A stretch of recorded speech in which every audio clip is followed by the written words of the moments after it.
Yeah, whoa. Shit. What did I just say?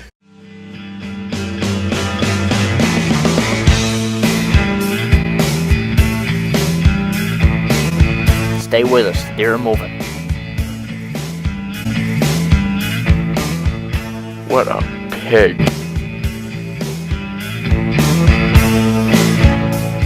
That's a beautiful animal. Welcome back to MTK Outdoors. I'm Mitchell Seabury. This is Casey Miller. This is Trevor Pazuzik, and we've got another podcast right now. I was told to stop touching the mic, too. And we're here with it, presenting it to you. How we're going to do this podcast, we got a couple questions that we're going to answer, and then that last question is going to lead right into a little discussion that we're going to have. Yep. So, and just by the way, we got some great questions. We love you guys putting it out there. Thank you. We love you guys. Yeah. We don't just That's love you guys awesome. putting it out, we love you. These questions are great, though. And Casey's going to read our first one. He's going to say who it's from. Velton 17. Favorite game fish? Question mark. Favorite game fish. All right. I'll start off. All right, he's got it. My favorite is a pike, a northern pike. They're just aggressive, they're mean, they're nasty, they're toothy, and Gators. they're killers. Gators. Snot rockets, gators. They're just a ton of fun to catch. My favorite fish Asian game carp. species, favorite game fish, is the brook trout. Now, a couple different types of trout you got in New York. You got lake trout, rainbows, brown trout, brook trout. Then there's some different variations where you get the steelhead, which is a rainbow trout that's connected to either the Great Lakes They're migratory or lake the trout. ocean. I mean, right? migratory rainbow trout. Right. Or a splake. Splake. Of course, what's a splake? A mix caught between a brown trout and a lake trout. Ooh. So anyways, my favorite's the brook trout. The brook trout is on average the smallest. It grows the smallest of any of those types of trout. And the patterns on them are so beautiful. And then when fishing for trout around here, whether, most of the time it's limestone for me. Mm-hmm. And you catch them browns. And then once in a great while, there's a brookie in that. Fall time is when I've caught most of the brooks, but it's just so cool because it's like it's rare. It's rare to get them, Yep. most of the time. You got some bows mixed in there too, some rainbows. Right. But But a brook trout, beautiful pattern. They don't get very big, but when you get them, it's just like a majestic, magical little fish. You gotta right now go on Google, go on images, search brook trout. You gotta We're see going to that put a fish. picture of a brook trout over Mitchell's face Yeah. right about now. All right. There. That's And, a brook trout. Boris, I think I know what you're gonna say. my favorite game I could fish. guess. It's not what a lot of people would think, knowing that we're all bass anglers here, and none of us have said bass. Right. Any type. So mine's a yellow perch. Oh, Yellowfin tuna. I love how they look with their orange fins and their green bodies and their black stripes, and also how they taste. So and they're also fun to catch. There's a lot of them, big, small. They come in schools, and once you get on them, you get on them, especially through the ice. yellow perch is so cool. It's like a walleye, but if you shrunk it and made a little bit fatter belly. Mhm. Yellow perch, cool. Walleye can have fat bellies. That's true. They can. True, but I'm saying yellow perch are stockier fish, so on average they look a little fatter than most walleyes. Unless you catch a really skinny yellow perch. You could. Now we're going to be catching them, though. Am I true. right? Hey, huh? give me one. Sandy Pond? That's coming soon. Coming soon. This is a good question. Well, who's it from? Sean O.C., Oh, see. also known as Sean O'Connor. Uh-huh. Best spot for smallmouth in the state of New York. Okay. Oneida. Thank you. Um, It is a nation. It's a nation-known body of water. I don't know if that's the right terminology. No, Nation- it's perfect, nationwide, yeah. or- Nationwide, everybody knows Oneida Lake, New York. Mhm. Big smallmouth, big walleye, big perch. It's a great fishery. Yeah. I've personally caught my PB smallmouth out of there. What I hear about, I have never fished Oneida Lake. And that is a huge, huge bucket list thing for me. I really want to spasms get going on. into Oneida Lake fishing. Because if you live in New York and you're a fisherman, you have to Fish in Oneida Lake. There's no doubt. So if I was answering this question, if I was recommending to someone what is the best place for smallmouth, whether that's numbers or size, what I've heard is Oneida Lake. But if I were to tell you where I've been most successful with smallmouth, because I have not been to Oneida Lake, but I have caught my biggest smallmouth, and I have caught over 100 smallmouth over the years, and that would be Lake X in the Adirondacks. I am not going to say what it is, but you guys know exactly what I'm We're talking not going about. to say. So, mine, probably, I haven't smallmouth fished here, but I know it's a great place to smallmouth fish. Apparently. St. Lawrence River. Oh yeah, of Okay. course. I've caught some big smallmouth out of there. I've caught Yeah. numbers. I've caught size. There are very big, I think it was the Bassmaster Yeah. Classic was in Waddington, New York. Was that it? Waddington? Up on the St. Lawrence. Yep, on the St. Lawrence. And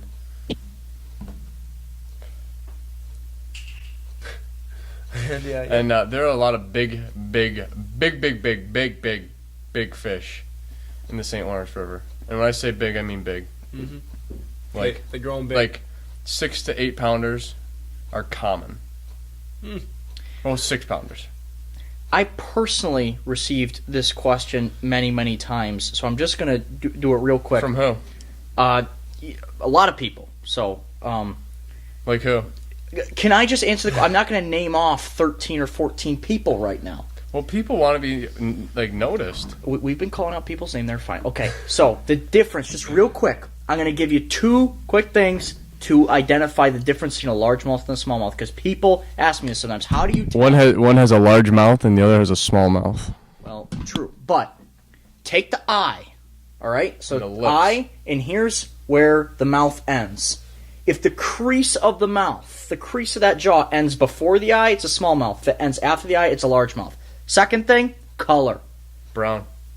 Brown, bronze, golden. Some are dark chocolate brown is going to be your smallmouth. And then that lighter mix of green, maybe a little bit of gray, Some black, whites. There you and go. some Some white. chocolate. That's your largemouth. Smallmouth, most of the time a little bit colder, water, deeper, rocky, feed on crayfish. Largemouth, most of the time, it's weedy, it's warm, it's a little more shallow. That's most of the time. You can find both fish in the opposite of what I just said, but most of the time, if you're going to target those species, that's where you want to be, that's where you want to target. All right. All right. Do we got one more? We got one more question. I presume. Zach Page. We're gonna. We're not- This has a cuss word. We're gonna leave it out. Yeah. It's a potty word. Can I shoot a beep coyote in my backyard if it gets near my chickens? Is that funny to you? I'm gonna say. That's his livelihood there. I'm his gonna chickens. say. Go ahead. Shoot it. You have the right to protect your poultry, don't you? Yeah. Yeah. Well, let's talk about predators because. Love predators. Did we answer the question fully? Yeah. Go ahead and Yeah, shoot yeah. it. Do it, Zach. Do it. Preferably use Crossbow. some kind of archery equipment, Or vertical bow, Keith crossbow. Warren has done many hunts with air rifles. Yeah, That's true. Yep. yeah. You could get a high caliber air rifle. Do a 50 BMG. That's a good caliber to use in your backyard. Yeah, definitely not. So let's talk predators, because predator hunting is just a different type of hunting. It's not like we've mentioned before on these podcasts. It's not sit in a tree stand for 3 hours or do an all day sit in a tree stand or a blind or something, which is a lot of the hunting we have around here. If you're sitting a while with turkey hunting, you're moving calling type thing in the same piece of property. Now, predator hunting, it's either kind of they're there or they're not.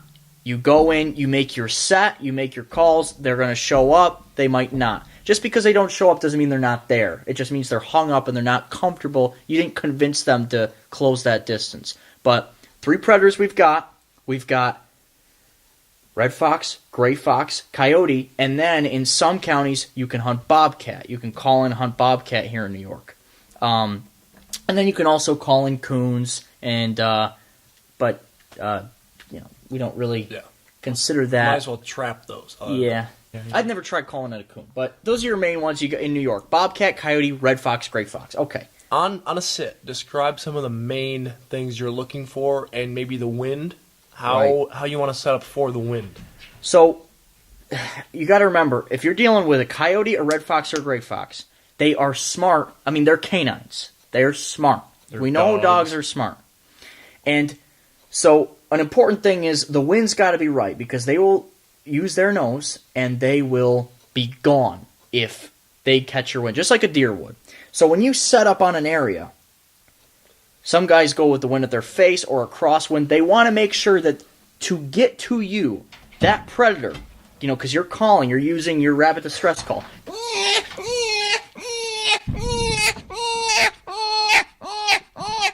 So that's the sound of a dying rabbit. That's one of 50, 60 different calls you could use. But you're making the noise of, it's charging up that predatory response. So that predator has to get to that sound. But he's going to have that second safety net. He's going to use his nose. So he's trying to get to you, and he's using the wind. So he's going to curl downwind as he's getting to you. What you don't want is be sitting in woods. Let's say the wind's blowing this way, and you're looking out into a field, but there's woods over here. So that coyote over here is going to circle all the way around in the woods and stay in the woods the whole time, and your wind's going to be blowing right in his direction. He's going to know it's you. You're never going to see him. So you're trying to get him to expose himself by using the wind. So here's another thing. When predators get pressure with the wind, if you have the wind right at your face, they might not even come in at all because they feel uncomfortable. That means they have to circle all the way around to try to get to you. So a crosswind is my favorite. I'm looking for good crosswinds across my property or not my property, but the properties that I have permission to do this on, where I like long field, let's say to my right, and the wind's blowing this way, so they have to come out into the field and expose themselves for me to get a shot. What are you guys' experiences with predators in New York? What do you notice? Behavior? Extremely Trail smart, always alert, and they're always moving fast. Right. Yeah. They're either... They don't stay in one spot. Yeah, they do not stop for more than a second, probably. And the ones that I've seen in the woods are always moving. Yeah. Always moving. Like, moving. So... With something like turkey hunting, the execution part of it is very simple compared to everything else. Getting the turkey to 20, 30 yards is the hard part, and then making the shot, usually with a turkey, is pretty easy. Or if you get a deer... Although their eyes are extremely good, they can pick up on a movement. But True. But calling them in is probably the hardest part. Right, but what I'm saying is that turkey hunting, the execution part, is the simpler compared to the rest. Because making that shot on a turkey's head, you got a nice spread, and that's the simpler part. I can tell you from experience, with predator hunting, it's not that way. It's calling them in and getting them there is the more simple part, and the execution is the more difficult part. Because they do, like they said, they do not stop moving. They're skittish. They're smart. They're fast. Try to get on them with a reticle. It is very difficult. That's why we're going to have 3 guys out there with guns going after some dogs. Stay tuned. Big coyotes. tuned. Big coyotes. And I think that's where we're going to leave you off on this Cliffhanger. podcast here. Stay tuned. A little cliffhanger action, and we're going to answer some of your more of your questions here.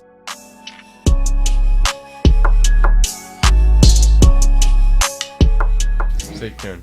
If this ice would just melt, it's 50 degrees and sunny. I'm looking out the window right now. If this ice would melt, we don't want the ice to melt.